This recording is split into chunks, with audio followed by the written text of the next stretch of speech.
आप देख रहे हैं इंडिया न्यूज लाइव टीवी, लोकतंत्र की आवाज। कानपुर अहिरवा चौकी का एक मामला सामने आया है, जहां एक शख्स महिला को शादी का झांसा देकर महिला के साथ कई सालों तक करता रहा उसका शारीरिक शोषण। महिला कई बार प्रेग्नेंट हुई, लेकिन जबरन एबॉर्शन करवाया गया। जब महिला ने इसका विरोध किया तो महिला को आए दिन मारना पीटना और गाली गलौज करना शुरू कर दिया।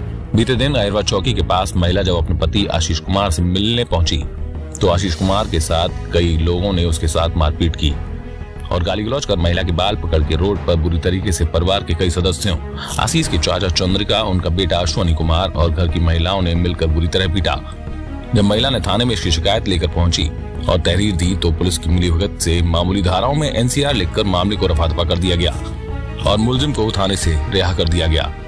क्या ऐसे में महिला के सम्मान को पुलिस प्रशासन द्वारा इंसाफ मिलेगा? श्रीमान जी, अर्चना श्रीवास्तव के इस प्रकरण में आपका क्या कहना है? अर्चना मौर्य। हाँ, प्रकरण में जो है अभियोग दर्ज है और इसमें संपूर्ण तथ्यों की जांच करके आवश्यक कार्रवाई एसीपी चकेरी द्वारा की जाएगी। जिस तरह से हमारे न्यायप्रिय मुख्यमंत्री श्री आदित्यनाथ योगी महिला सुरक्षा का ये अभियान चला रहा है, उसी के ध्यान में रखते हुए दूसरी तरफ कुछ लोग इस तरह का कार्य महिलाओं के साथ कर रहे हैं, इसके लिए आपकी क्या बात है? नहीं, महिलाओं के प्रति पूरी संवेदना है और किसी भी रूप में महिलाओं के साथ गलत व्यवहार नहीं होना चाहिए। जो भी कोई ऐसा करता पाया जाता है उसके खिलाफ आवश्यक कानूनी कार्रवाई की जा रही है। इस प्रकरण में आपने किसको मेन निर्देशित किया है? एसीपी चकेरी को निर्देशित किया गया कि उसमें जांच कर आवश्यक जो भी दोषी हों सबके खिलाफ कार्रवाई करेंगे। आपका नाम क्या है?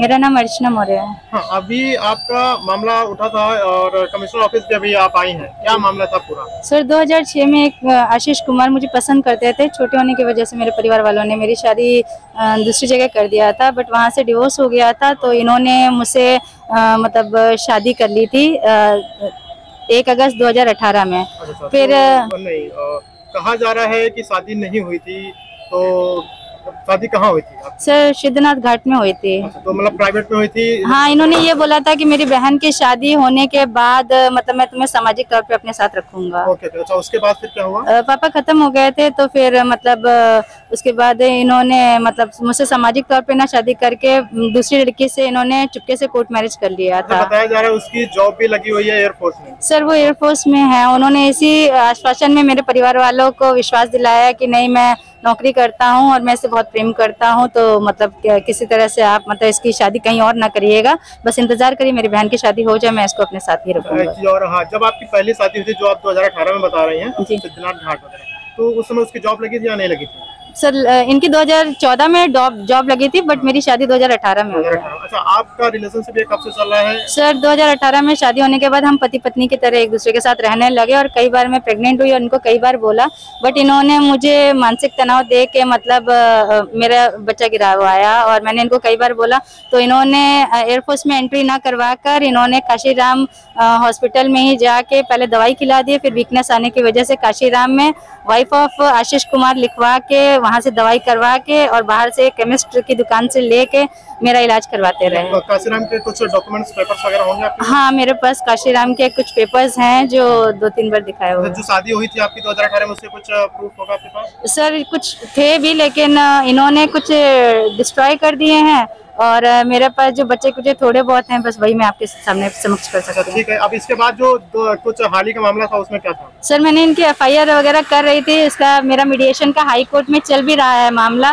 उसके बावजूद जब मुझे पता चला कि 19 तारीख को शादी करने जा रहे हैं, तो मैंने 112 नंबर डायल करके नरवल थाना को भी बताया था कि मतलब ये इस तरह से है। नरवल थाना के SO आए थे, उन्होंने मतलब लड़के को मेरे सामने वापस कर दिया, मुझे भी वापस कर दिया, बट सुबह जब मुझे पता चला कि लड़की विदा होके आ गई है, तो मैं वही आशीष से मिलने के लिए बोलने जा रही थी कि मतलब आप पुलिस के दिए हुए मतलब फैसले के अगेंस्ट कैसे खड़े हो गए। तो उनके परिवार वालों ने बकायदा मुझे मारा पीटा, मेरे कपड़े मतलब फाड़ने की कोशिश किया, जमीन में गिरा के मारा और उनका जो अश्विनी कुशवाहा है उसने अश्लील हरकतें करके मेरे साथ बदतमीजी करके मुझे भरी समाज में थप्पड़ मारा। वकील साहब, अर्चना मौर्य के संबंध में आपका क्या कहना है?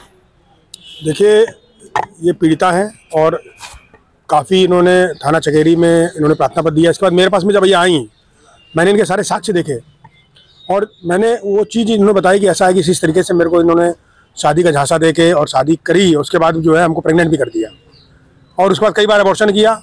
और मैंने वो चीज़ें सुनी भी, इसकी ऑडियो रिकॉर्डिंग है बाकायदा, जिसमें साफ साफ वो कह रहा है इससे अर्चना से कि ऐसा इस बार भी बच्चा गिरा दो, इस बार भी गिरा दो, मतलब कि इससे पहले भी आपने गिरवाए हैं बच्चे, एबॉर्शन कराया है। और उसके बाद ये भी कह रहा है कि अगर तुमने नहीं किया तो हम जान से मैं अपनी आत्महत्या कर लूँगा, जिस पर ये परेशान है। और कई चीज़ें उसमें आई हैं, ऑडियो प्रूफ है बाकायदा, जिसमें उसने एक बार ये भी कही है कि आपने आगे क्या कार्रवाई करी? संज्ञान में लेने के बाद हमने कार्रवाई की। हमने बोला ऐसा है कि आप इसमें लोकल स्तर से न जाके आप सीधा कमिश्नर साहब के यहाँ चलिए, एक एप्लीकेशन बना के आप पूरी बात उससे अवगत कराइए।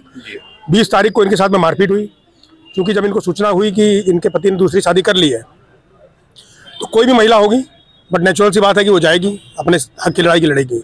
जब वहाँ पर ये गई तो वहाँ पर भी अन्य लोगों ने, अश्वनी कुशवाहा, आशीष कुशवाहा, वो क्या बोलते हैं कि दीपू, और भी अन्य रिश्तेदार जितने भी थे, इन लोगों ने सबने इनके साथ में मारपीट की।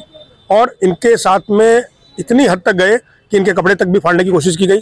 इनको किसी धारदार हथियार से, किसी हथियार से मारा वारा, इसके हाथ में चोट आई। पुलिस के द्वारा कोई इसमें अच्छी कार्रवाई नहीं की गई, जबकि धाराएं। उपायुक्त ने आपको क्या आश्वासन दिया कि वो अब क्या कार्रवाई? आज हमने इनको कमिश्नर साहब के यहाँ पे पेश कराया और उन्होंने आश्वासन दिया है कि नहीं, आपको न्याय मिलेगा। आपको जो भी चीज़ें हैं आप अपनी लिखित रूप में आपने दी हैं, इस पर जो भी FIR हुई है आपकी, उसमें धाराएं तरमीम होकर आपके साथ में बाकायदा न्याय आपको मिलेगा। इस प्रकरण के बाद भी अगर पुलिस आयुक्त से या पुलिस विभाग से आपको कोई भी तरह की कार्रवाई नहीं मिलती है, तो उसमें आगे आप क्या करेंगे? इसमें आगे फिर कोर्ट है। अगर पुलिस हमारी कोई सहायता नहीं करती है, इसके बाद हम न्यायालय की शरण लेंगे और इनके विरुद्ध हम 494 का, जो दूसरा विभाग किसी पत्नी के जीवित रहते उसको बिना तलाक दिए यदि आपने कोई शादी कर ली है, तो उस पर हम बाकायदा कोर्ट की शरण में जाएंगे। 494 उसके लिए अपराध बनता है, उसमें हम जाएंगे, इनकी मदद करेंगे पूरी, और वहाँ पर हम कोर्ट में संज्ञान लेकर कोर्ट में मुकदमा दायर करेंगे। के लिए आप किस हद तक जा सकते हैं? हम लोग लीगल प्रोफेशनल में हैं, हम लोग ईमानदारी से अपना काम करते हैं और ये पीड़ित है, मैंने इनकी बातों को समझा है। अगर हमने इनकी बातों को सारा समझ लिया है तो इनके पक्ष में हम लोग लड़ाई लड़ेंगे और इनको आखिरी तक जिताएंगे। आम जनता से जुड़ी खबरों को देखने के लिए इंडिया न्यूज लाइव टीवी को सब्सक्राइब करें और नोटिफिकेशन के लिए बेल आइकॉन दबाएं।